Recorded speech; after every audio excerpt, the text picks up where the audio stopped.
I have no problem learning. Like I sit down and I read articles all day and I watch YouTube videos. But at the end of the day's work, I find myself not feeling accomplished because there's no like hard way to quantify it. So here's the key. Here's the key.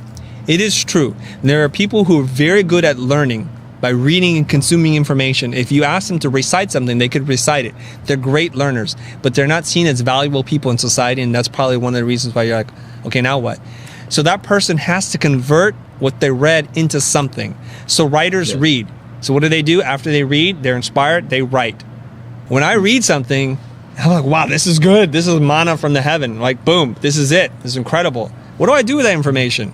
I go and tweet that piece of information. I go and write a post on it. Content. I convert what I learned into something. And then what happens there is I'm exchanging my time for influence, right? I create value. And so what happens is I give value to the world in exchange for what? Your time and your attention. So you freely trade your time and attention. Everybody's obviously watching this is giving up their time, one of the most valuable things they have because you can't get more of it. You're trading your time because I'm giving you value. And your attention, all of a sudden, I can then trade for sponsorship or I can trade for something else. Don't be an information hoarder. Don't be a learning hoarder. You have to be able to share that.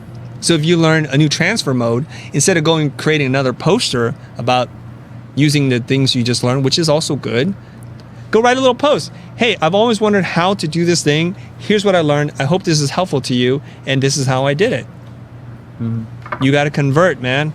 You convert. That's where the money comes from. And you're saying, how else can you convert? So see, this is where we're going to test your creativity. We say we're creative people. What does that mean? It doesn't mean that you know how to set some type or pick the right color for a logo. That's not what creativity means. Creativity, to me, is very simply the ability to find a connection between two disparate ideas. So use your creativity, you guys. If I say to you, you've been consuming a lot, and that's not valuable to anybody, it's because you've kept it to yourself.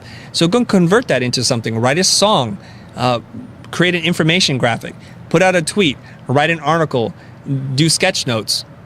Make something that somebody else can consume that information and share it with them in a real way. You can do a podcast, you can go on YouTube, you can say something. You can make a poster, you can make anything. Use all of your creativity to make something, convert it into something so somebody else can share in your experience. What I'm doing theoretically when I go and talk to people for hours, interviewing people, when I'm reading books and watching videos, is I distill all that information into a bite-sized piece that you can take from me. So I've converted hours of my life into minutes of yours that you can take that same value and pull it away. So that becomes valuable to you.